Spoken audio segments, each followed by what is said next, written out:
Welcome to Dr. Boxy Teaches Electromagnetism. In this lesson, we will look at different coordinate systems. It turns out that to solve problems in physics, it is extremely useful to be able to work not only with Cartesian coordinates, but also with some other coordinate systems. And in this lesson, we will look at the most important of these, being polar coordinates, cylindrical coordinates, and spherical coordinates. So let us get started. We start with a two-dimensional case, and in two dimensions we need two numbers to represent the position of a point. In the Cartesian case, we look at the horizontal and the vertical position of the point, so the x and the y coordinates of that point, where x and y range from -infinity to +infinity. An alternative for the Cartesian system is known as the polar coordinate system. We use two numbers, rho and phi, to represent the position of the point, where rho is the distance from the origin to that point, and phi is the angle formed between, on the one hand, the positive x-axis, and on the other hand, the line connecting the origin to that point. In this case, rho ranges from 0 to +infinity. It's a non-negative number. And phi ranges from 0 to 2 pi. Notice that 2 pi itself is not included in this to avoid a double-valued function, in the sense that if we look at a point on the positive x-axis, that point has a phi of 0. If we were to allow phi to also be equal to 2 pi, that point would have 2 pi as well as a value for phi. To avoid this double valued function, we just don't allow phi to come up to 2 pi itself. Having said that, there is still a tiny problem at the origin itself. When rho is 0, phi can actually have any value you want. They all correspond to the same point, the origin. So at the origin itself, phi is not really meaningful, and it's just something to keep in the back of our minds. It won't affect us. It's a problem that we will simply ignore. It will not have any importance for whatever comes next in the course. So what we want to do now is to be able to translate coordinate systems from Cartesian to polar and back. So imagine we're given the x and y coordinates of a point, and we want to determine the corresponding rho and phi of that point. To do that, I drew a triangle here, where rho and phi are represented in that triangle. Notice that because it is a right triangle, the tangent of phi is equal to the opposite side divided by the adjacent side, which is y divided by x. That means that phi itself is the inverse tangent, so the arctangent of y divided by x, which is the bottom of the two formulas I wrote down here. Rho is the distance from the origin, and by the Pythagorean theorem, it is equal to the square root of x squared plus y squared of the two other sides of the triangle. So given x and y, we use these formulas to go to rho and phi. If we want to go in the opposite direction, where given rho and phi, we want to find x and y, we look again at this triangle on the right figure here, and notice that the cosine of phi, it's again a right triangle, so the cosine of phi is the adjacent side divided by the hypotenuse, which is x divided by rho, and the sine of phi is the opposite divided by the hypotenuse, so y by rho, and from these we can extract x and y, and we get that x is equal to rho cosine phi and y is equal to rho sine phi. So this is how to go from one to the other. We want to be able to describe vectors in these two different coordinate systems, not only points but vectors. So here are vectors, and we will describe them both in the Cartesian and in the polar case. Now in the Cartesian case, we've done this already before. We take two basis vectors along the axes, one pointing in the positive x direction, the other pointing in the positive y direction, and we write b as a linear combination of those. So it's some number bx, the x component of b, multiplied by x hat plus by y hat. Notice that x hat and y hat point in the directions in which x and y increase. Similarly, for the polar coordinate case, we define rho hat as a unit vector, a vector of length 1, pointing in the direction in which rho increases, the distance to the origin increases. Notice that in this case, it depends where we are in the two-dimensional space. At the point where b starts here, at that point, rho points in the direction in which I drew it here. But so the unit vector here will depend on the point in space where we are. We define them to depend on the point that we consider. Phi hat has to point in the direction in which phi increases. Phi increases if we move in this direction perpendicular to rho hat. And so we define the basis vectors, the unit vectors rho hat and phi hat, in this way. And we write B as a linear combination of rho hat and phi hat, with B rho being the rho component of B and B phi being the phi component of B. So in this way, we can write B either as a linear combination of the basis vectors of the Cartesian coordinate system or as a linear combination of the basis vectors of the polar coordinate system. Now, because they both describe the same space, it should be possible to write the basis vectors of either one of those coordinate systems in terms of the other one. So that's what we're going to do now. On the left, I have the basis vectors of the Cartesian coordinate system. On the right-hand side, I have the basis vectors of the polar coordinate system. What are the relations between them? So notice the angle between them is phi. How do we find it? Well, if we want to write rho hat as a linear combination of x hat and y hat, we need the x component of rho hat and the y component of rho hat. Now, what is the x component of rho hat? Well, what we saw in one of the earlier lessons is that the component of a vector in a certain direction is the dot product of that vector with a unit vector in that direction. So the x component of rho hat is actually the dot product of rho hat with x hat, similarly in the y direction. And now we just use the definition, we apply the definition of the dot product. The dot product of two vectors is the magnitude of one of them times the magnitude of the other times the cosine of the angle between them. So in this case, we get the following expression, because the dot product of rho hat and x hat is the magnitude of rho hat, which is 1, it's a unit vector, multiplied by the magnitude of x hat, which is also 1, times the cosine of the angle between them, and the angle between rho hat and x hat is phi. So we get cosine phi times x hat.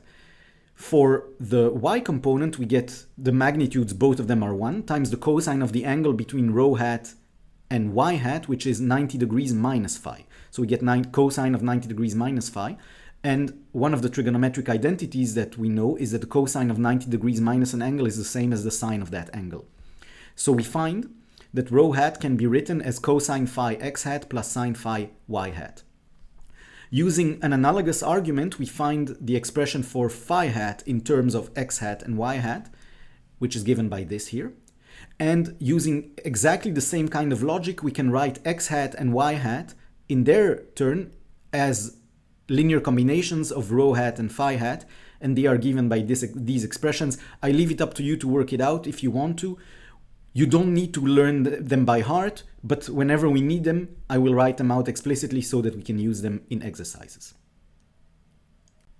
We want to describe displacements in the two-dimensional space in both coordinate systems. So if we look at the Cartesian case, if we fix x and we move only in the y direction, we're actually moving along vertical lines. If, on the other hand, we fix y and we only change x, we move along horizontal lines. So in general, a displacement is, if we move only in the x direction, it looks something like this, and it can be written as, if it's an infinitesimally small displacement, dx times x hat. If it's in the y direction, it's vertical, and it will be of the form dy y hat. And in general, a displacement will be a linear combination of these two.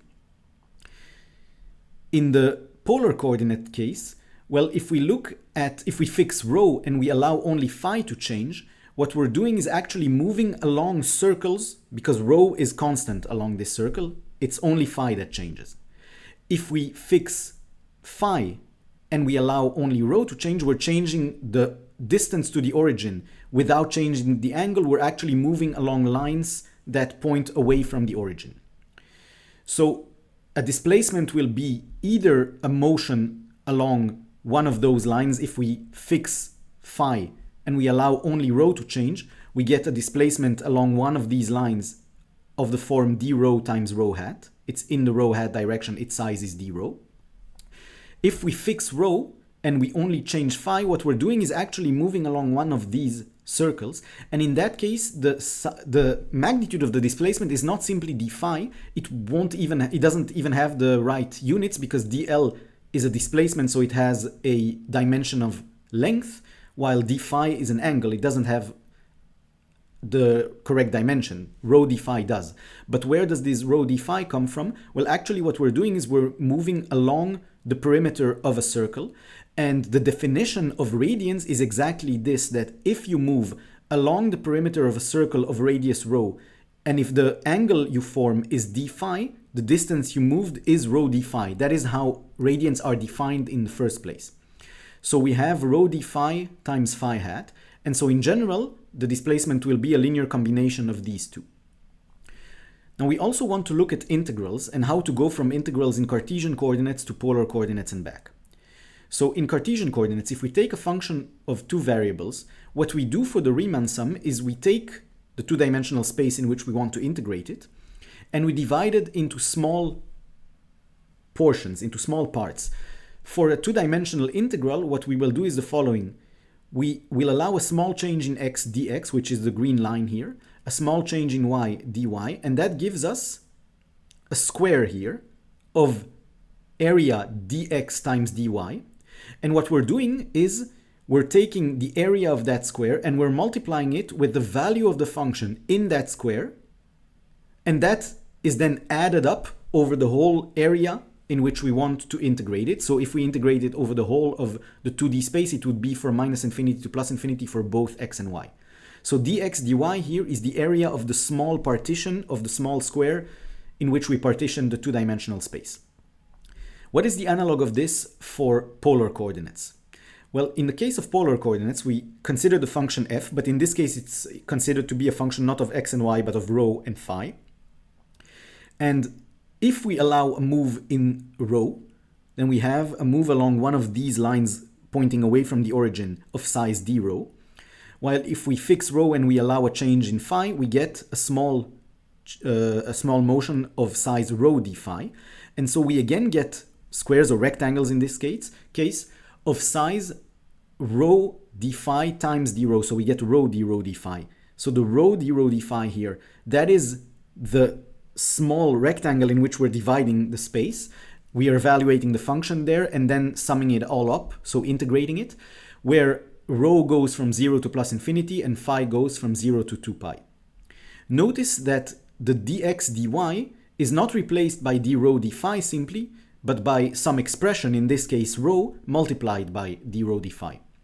Now the fact of not simply having a d of the variables but some expression in front of it is a general statement, is generally true in mathematics.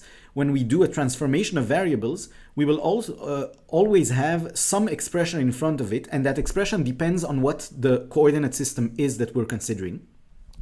The expression that sits at the front there is known in mathematics as the Jacobian of that transformation, and we will not study the Jacobian in all its glory and all its details in this course. That is left to a course in mathematics. It's beyond the scope of this specific course here on electromagnetism, but we will look at it for the polar coordinates, which we just did, and for the other coordinate systems that we'll discuss, namely the cylindrical and the spherical coordinates.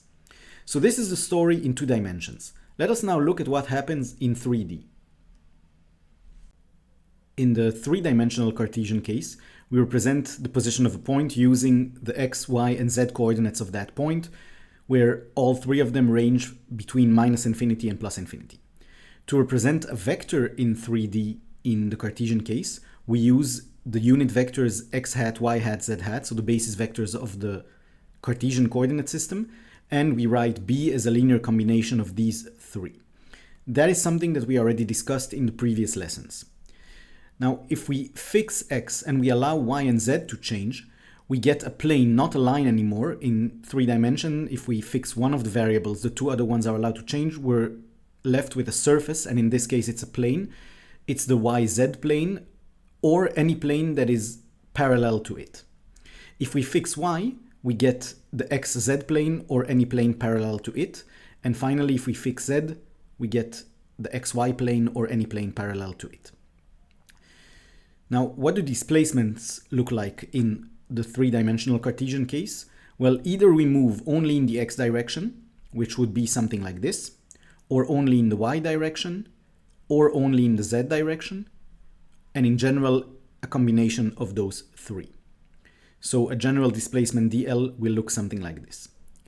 Now, as far as integrals are concerned, to integrate, we again start with a function, in this case of 3 variables, x, y, and z. And we again will partition space into small parts, into small volumes. And in this case, we either move in the x direction, so we get a small displacement dx, which is the green line I drew here, or dy, which is that green line, or dz, which is this one, and that forms a cube. The cube has a volume d tau given by dx, dy, dz. And so what we do when we integrate it is we evaluate the function in each of those cubes. We multiply the value of the function within that cube with the volume of the cube, being dx, dy, dz. And then we sum it over the whole of the range in which we want to integrate it. If we want to integrate it over the whole three-dimensional space, it would be a triple integral, all of them going from minus infinity to plus infinity. So d tau in this case is dx, dy, dz. This is the Cartesian coordinate system in 3 dimensions. Next, we look at something known as the cylindrical coordinate systems. Now, in cylindrical coordinates, the 3 points representing the position of the point are rho, phi, and z, where rho and phi are basically the same rho and phi we used in polar coordinates, and the z is the same z as in Cartesian coordinates. So it's a mix of polar coordinates on the one hand for the plane and z for the vertical position. So just like in polar coordinates, rho and phi range from 0 to infinity for rho and from 0 to 2 pi for phi, and z is just like in Cartesian coordinates from minus infinity to plus infinity. For the representation of vectors in cylindrical coordinates, we do exactly the same as we did in polar coordinates, and we add a z. So for polar coordinates, we had a rho hat and a phi hat pointing in these directions, and now we have rho hat and phi hat, and we simply add a z hat, and that gives us a representation of B as a linear combination of these 3 basis vectors. Notice they're all perpendicular to each other, all of them are unit vectors. What do surfaces of constant rho, phi, or z look like? Well, if we fix rho, so if we fix the distance to the origin, but we allow phi and z to change, we are moving on the outer surface of a cylinder of radius rho, which is why the coordinate system gets the name cylindrical coordinates. If we allow rho and z to change, but we fix phi, then we move on a plane that looks something like this with a fixed value of phi. And if we fix z and we allow rho and phi to change, we get a plane, either the xy plane or any plane parallel to it, just like we did in Cartesian coordinates. A displacement will be, if we move in the rho direction, it would look something like this. If we move in the phi direction, we get a change in phi causing a change of size rho d phi for exactly the same reason as we had in polar coordinates. And if we change z, we get a dz of this form. And so in general, the linear combination of the 3 will look something like this: a change in rho and a change in phi, which gives us rho d phi, and a change in z giving us dz. So this is what a general displacement looks like in cylindrical coordinates. For integrals, we start again with a function of 3 variables, but in this case, those variables will be rho, phi, and z. And if we look at the partitioning of the space, we again want to partition it into small shapes. Well, the shape we will consider is a change in rho gives us a line of this form. A change in phi gives us something of this form here of size rho d phi, and a change in z gives us this. So we get this shape here of size d rho times rho d phi times dz, so it's rho d phi dz, where the rho here plays the same role as the rho we had in polar coordinates instead in front of the d phi. And so the integral in this case will be the function evaluated in that shape multiplied by the volume of that shape being rho d phi dz, where rho ranges from 0 to infinity, phi from 0 to 2 pi, and z from minus infinity to plus infinity. Just like we did with polar coordinates, we want to be able to transition between cylindrical coordinates and Cartesian coordinates. So here is the definition of cylindrical coordinates, rho, phi, and z, and the transition between them and x, y, and z are basically the same ones we had for polar coordinates. X and y have the same relation with rho and phi as they did for polar coordinates because they are the same, and z just remains z. and the inverse transition will be of that exact same form. Rho and phi have the same relationship with x and y that they did in polar coordinates, because again they are the same, and z remains z. And similarly, if we want to write the unit vectors of the cylindrical coordinate system in terms of the unit vectors of the Cartesian coordinate system, or vice versa, we use an argument very similar to what we used for polar coordinates. So if we want to write rho hat as a linear combination of x hat, y hat, and z hat, we need its components. And the components again will be the dot products of the rho hat with each of the unit vectors. The one with x hat and y hat, we already calculated it when we looked at polar coordinates, and because rho hat and z hat are perpendicular to each other, rho hat dot z hat is 0, so we're left with the exact same expression we had for rho hat in terms of x hat and y hat in polar coordinates. Similarly for phi hat. Now z hat didn't change. The z hat in Cartesian coordinates and in cylindrical coordinates is the same z hat, so there is no real transition there. And similarly, if we want to go back, the expressions are identically the same as the ones we had for polar coordinates, just adding a z hat. The third coordinate system in 3 dimensions we consider is known as spherical coordinates. So here we will determine the position of a point using 3 numbers, r, theta, and phi. R is defined as the distance from the origin to that point. Theta is the angle that the line from the origin to that point forms with the positive z-axis, and phi is the same as in polar coordinates or in cylindrical coordinates, which is the angle between the positive x-axis and the projection of r onto the xy plane. So r ranges from 0 to infinity, it's a distance from the origin to that point. Phi ranges from 0 to 2 pi, just like in polar coordinates or in cylindrical coordinates. Theta, on the other hand, ranges not from 0 to 2 pi, but from 0 to pi. At 0, we are on the positive z-axis, so on top. As theta increases, what we're doing is we're coming downward toward the negative z-axis, and at theta equal to pi, we are on the negative z-axis. If we were to allow theta to go beyond pi, we would come up again on the other side. But the other side is simply the same value of theta as we had before we came down, just with a value of phi that is 180 degrees further. So because we allow phi to rotate all around it, the z-axis, it's sufficient to go only once from the positive to the negative z-axis. We don't need to go the other way around because we already covered that by allowing phi to go from 0 to 2 pi. So theta only ranges from 0 to pi. What do the unit vectors, the basis vectors, look like in spherical coordinates? So how do we describe a vector in spherical coordinates? Well, first of all, we draw the connecting line between the origin and the starting point of B.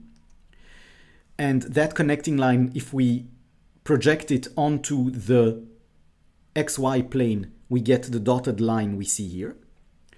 If we now project B itself, the vector B, onto the xy plane, we get this dotted arrow I drew here. We define r hat as a unit vector, so vector of length 1, which points in the direction in which r increases, so along the continuation of the line that connects the origin to the starting point of B. So this is r hat. Notice here I also drew the projection of r hat onto the xy plane. So this is a unit vector in that direction. For theta hat, we want a vector that points in a direction in which theta would increase while r and phi remain constant. To do that, we look at this triangle here. Remember that theta is defined as the angle from the positive z-axis to that line. So if we want to increase theta, that line needs to go further down away from the z-axis, and that is why theta hat points in that triangle, so it is in that blue shaded region, pointing away from the z-axis, so if we move in that direction, the line would actually go downward. So that is theta hat. Phi hat needs to point in the direction in which phi increases, which is perpendicular to that triangle away from us, because the angle with the positive x-axis would then increase. So if we move all three basis vectors to the same point, notice theta hat, I just move it to that starting point. It creates a triangle again with the same, on the same plane as the original triangle was. And phi hat is perpendicular to that triangle. It points away from us.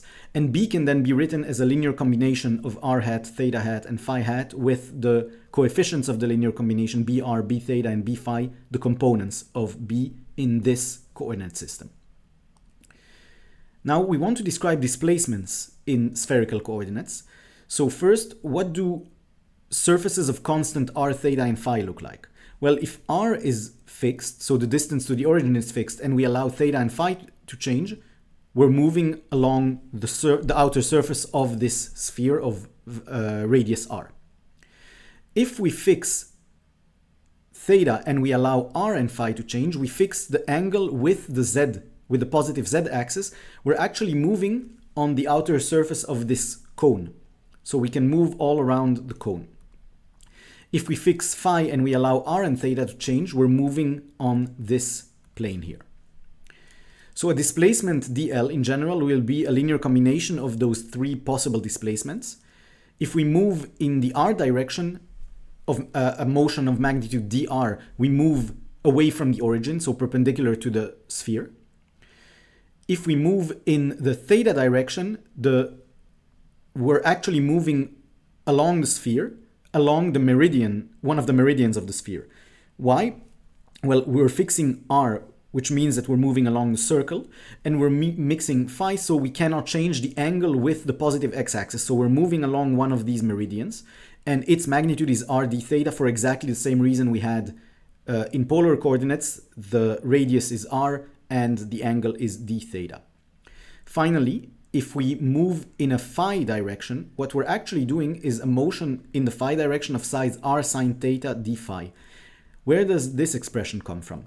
Well, notice that if we are changing phi, but because we're fixing r, we're moving on the circle, on the sphere, and because we're fixing theta, the angle with the positive z-axis does not change, and consequently, we're actually moving along a line of latitude on the sphere, so a line that is parallel to the equator.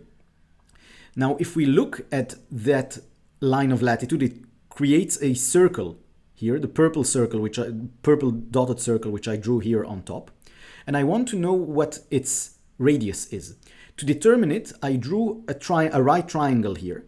So the hypotenuse of that right triangle is the radius of the circle, so that's the red r we see here.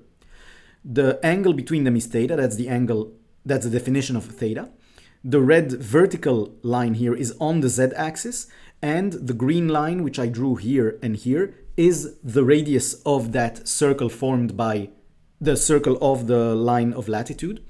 And what is its radius? Well, if we look at the sine of theta in this triangle, we see the sine of theta is the opposite side divided by the hypotenuse, so the sine of theta is the green line divided by r.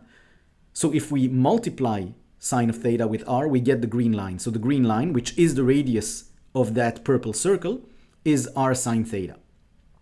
And if we now move a distance, or we move an angle, we open an angle of d phi along that circle, the size of the displacement is the radius, which is r sine theta, multiplied with the opening d phi, so we get r sine theta d phi. That's where this expression comes from. So in general, a displacement will be a linear combination of these three. So we get dl, which is a general vector of this form. And we also want to look at integrals in spherical coordinates. So we take a function, in this case, of r, theta, and phi. And we want to divide the whole of three-dimensional space into small shapes, where on the one hand, you can have a change in r of the form dr, which is perpendicular to the circle. You can have a change in theta, which gives us a small displacement of size r d theta along a meridian, and a small displacement along a line of latitude given by of size r sine theta d phi. And so this forms this shape here, and its volume is dr times r d theta times r sine theta d phi. So d tau is r squared sine theta dr d theta d phi. So we get this integral here. We evaluate the function f in that shape, multiply it by the volume of that shape, so r squared sine theta dr d theta d phi, and then sum it over the whole of three-dimensional space, which in this case r goes from 0 to infinity, theta goes from 0 to pi, and phi goes from 0 to 2 pi. Notice in this case the Jacobian, the expression in front of the dr d theta d phi, is r squared sine theta. That is the Jacobian when we go from Cartesian coordinates to spherical coordinates. How to transition from spherical coordinates to Cartesian coordinates and back? Well, here is the definition of spherical coordinates, r, theta, and phi, and the corresponding x, y, and z of that point. So if we know r, theta, and phi, how do we find x, y, and z?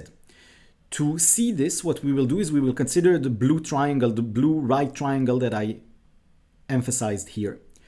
And notice that the cosine of theta in this triangle, because it's a right triangle, it's the adjacent side divided by the hypotenuse. The adjacent side is z, the hypotenuse is r, so we get z divided by r. In other words, we find that z is equal to r cosine theta. So we already found z in terms of r, theta, and phi. It is r cosine theta. Now to find x and y, we first need to determine the rho which I defined here. So rho is that red line here, the connecting line here. And notice that the sine of theta is the opposite side, so rho divided by the hypotenuse r. So rho is r sine theta. And notice that the rho here on top is the same as its projection on the xy plane. This is rho as well. So now, instead of considering the right triangle on top, we will consider the right triangle in the xy plane, where the hypotenuse of the triangle is this red rho that we found now.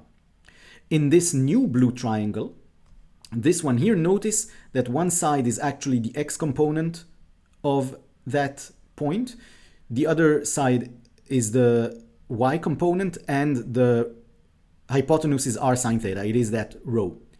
And so in this triangle, the cosine of phi is the adjacent, which is x divided by the hypotenuse, which is r sine theta. In other words, x is r sine theta cosine phi.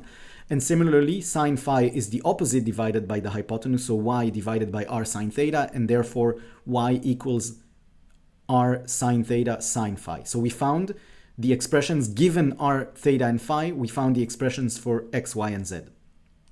If we want to go the other way around, so given x, y, and z, how do we find r, theta, and phi? Well, first of all, r is simply the distance from the origin to the point. So by the Pythagorean theorem, it is the square root of x squared plus y squared plus z squared. Now, in order to find theta, we look at one of the expressions we already have on the slide. We found earlier that the cosine of theta is z divided by r. In other words, theta is the arc cosine of z over r, the inverse cosine of z over r. Now, you may say that this is not yet theta in terms of x, y, and z, but it's only a matter of replacing the r in the denominator here by the square root of x squared plus y squared plus z squared, and you have the expression for theta in terms of x, y, and z. For phi, we found the cosine of phi and the sine of phi earlier, these two expressions here in the middle. If we divide the sine of phi by the cosine of phi, we find the tangent of phi. And notice the denominator in both expressions for sine and cosine is r sine theta. So when we divide them by each other, the denominators vanish, and we're left with tangent of phi is y over x. In other words, phi is the inverse tangent, the arctangent of y over x. So these are the expressions to go from Cartesian coordinates to spherical coordinates or back. We also want to be able to write the basis vectors of the spherical coordinate system in terms of the basis vectors of the Cartesian coordinate system, and vice versa. So for r hat, so here is r hat, we want to be able to write it as a linear combination of x hat, y hat, z hat, so we want its components in the x, y, and z direction. To do that, I start by taking the x, y, and z basis vectors, and we move r hat to the origin. Notice that we get a right triangle here, and the arguments here will be very similar to what we had on the previous slide. The vertical line here in this triangle is the z component of r hat, and because of that, the cosine of theta is the adjacent side, so the z component of r hat, divided by the hypotenuse, which is the magnitude of r hat. But r hat is a unit vector, its magnitude is 1, so we find that this is equal to r hat z. In other words, the z component of r hat is cosine of theta. Similarly, just like we had in the previous slide, we call this distance here on top the opposite side of theta. We call that rho, and we find that sine of theta is rho divided by the magnitude of r hat, which again, the magnitude of r hat is 1. We find that that is rho. And so this rho here on top is the same as the rho here below. It's the projection of r hat onto the xy plane. And if we now look at this triangle, just like we did on the previous slide, its two right sides are the x component of r hat and the y component of r hat, and therefore the cosine of phi is its x component divided by rho, so the x component of r hat divided by sine of theta, and similarly the sine of phi is the y component of r hat divided by the sine of theta. In other words, if we get r hat x and r hat y out of these expressions, we find that r hat x is sine theta cosine phi, and r hat y is sine theta sine phi. So these are the expressions for r hat. If we want theta hat, we start again with the theta hat as we defined it 2 slides ago. And if we look at this triangle from the front, so we set ourselves so that we look at it from the front, this is what it looks like. And I created a right triangle here now. And if I move this here, we can see what the angles are. Notice that this angle here below is actually theta. The reason for that is that the angle between the positive z-axis and the negative z-axis is 180 degrees. So we have first theta on top, then we have an angle of 90 degrees here, and therefore the top angle of the triangle is 90 degrees minus theta. And because the angles of a triangle together have to be 180 degrees, and we have one right angle, we get at the bottom an angle of 90 minus theta, which gives us theta here. And so this angle here is theta, so we can now get rid of this. And notice that this vertical side of the triangle is not exactly the z component of theta hat, because the z component of theta hat is a negative number. Theta hat points diagonally downward, so if we project it onto the z-axis, we get a negative number. But the length of that vertical side of the triangle is the negative of the z component of theta hat. And therefore, if we look at the sine of this theta in this right triangle, we get the opposite side. So it's the negative of theta hat z divided by the magnitude of theta hat, which is 1. And therefore, we find that the z component of theta hat is minus sine theta. If we look at the horizontal side of this green triangle here, I call that sigma. I find that the cosine of theta is sigma divided by the magnitude of theta hat, so simply sigma. And notice this is the sigma that we have on the right here is the same sigma as I had here in the left figure. It's the projection of theta hat onto the xy plane. The size of that projection is sigma. And so if I move that projection to the origin, and it creates a tiny triangle, a tiny right triangle, and the sides of that triangle are sigma is the hypotenuse, and the two other sides are the x component of the x and the y components of theta hat. And so we find the sine of phi is the y component of theta hat divided by sigma, so the y component of theta hat divided by cosine theta, and similarly the cosine of phi is the x component of theta hat divided by cosine of theta, and therefore we find these expressions for theta hat. And finally, for phi hat, which looks something like this, phi hat is perpendicular to the triangle. It doesn't have a vertical component, so its z component of phi hat is simply 0. And if we now look at the xy plane from above, this is what it actually looks like. If we now move phi hat to the origin, we again create a right triangle with the angle phi here. And in that case, its horizontal size, the horizontal side is the y component of phi hat. Its vertical side is again not the x component of phi hat because it is negative, it points opposite to the x direction, but minus the x component of phi hat, and using exactly the same arguments, we find cosine phi is the y component of phi hat, and sine of phi is minus the x component of phi hat, so we find these expressions. So these are the expressions we find for r hat, theta hat, and phi hat in terms of x, y, and z. So these are the same three expressions.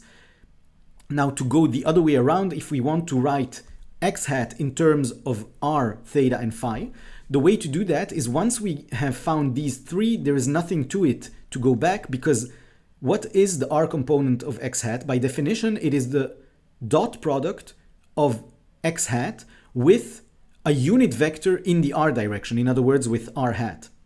But r hat can be written as a linear combination of x hat, y hat, and z hat in this form. And if we work out the brackets, x hat, y hat, and z hat are all perpendicular, so the dot product of x hat with the y hat and the z hat term disappears, and we're left only with the x hat term, but x hat dot x hat is 1. So we're only left with the x component of r hat, which is, according to what we found before, sine theta cosine phi. In other words, the r component of x hat is sine theta cosine phi. And using similar arguments, we find these expressions for x hat in terms, x hat, y hat, and z hat in terms of r, theta, and phi. Again, there is absolutely no reason to learn these by heart. I don't know them by heart either. Whenever we need them, I will make sure they're in front of us. So now I just want to look at an example of how to use these things. So we look at the following. Here is a sphere, and I want to be able to calculate its volume. Now, in Cartesian coordinates, that would be quite hard. But in spherical coordinates, it's very simple. Because in spherical coordinates, we know that d tau, a small portion of volume, is given by the expression r squared sine theta dr d theta d phi, yeah. And the volume is the volume integral over the sphere of this d tau. What does it look like? Well, this is actually a triple integral. So this is the integral over all three variables of r squared sine theta dr d theta d phi, of where phi goes from 0 to 2 pi, theta goes from 0 to pi, and r goes from 0 to capital R, which is the radius of the sphere. Notice first of all that the phi integral can be solved immediately. There is no phi dependence in the integrand, and we find 2 pi. So this is the phi integral. And notice also that the r integral and the theta integral are independent of each other, so we can just separate them.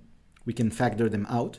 And so we get the theta integral, it's the integral from 0 to pi of sine theta d theta, multiplied with the r integral, which is the integral from 0 to capital R of r squared dr. And this gives us 2 pi times the sine integral. The integral of sine theta d theta is minus cosine theta, evaluated at 0 and at pi, multiplied with the integral of r squared dr, which is r cubed over 3, evaluated at 0 and at capital R, which gives us 2 pi times negative cosine evaluated at pi. The cosine of pi is -1, so that's negative 1, so we get 1. Minus minus, so that's plus the cosine of 0, which is 1 again. Multiplied with r cubed divided by 3 evaluated at capital R is r cubed divided by 3, minus 0.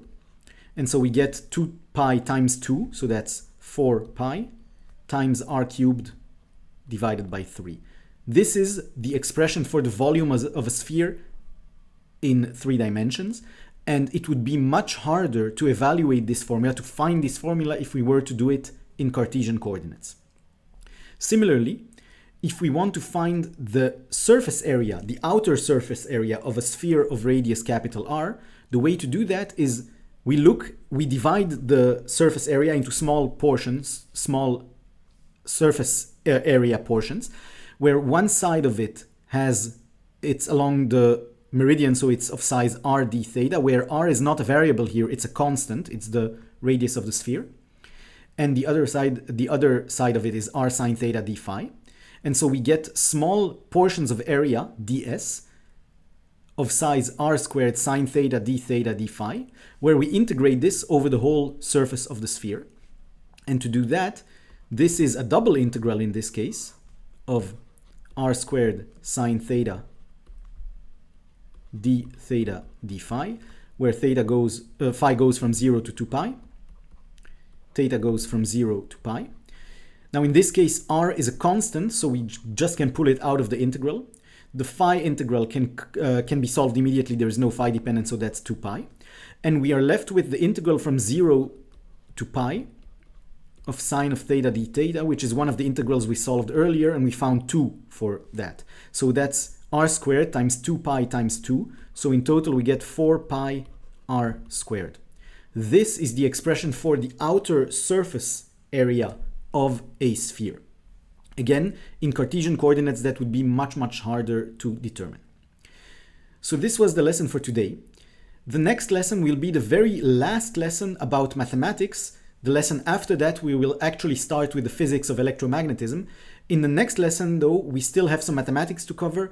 We will look at the special derivatives, gradient, divergence, curl, and Laplacian using these new coordinate systems we discussed today.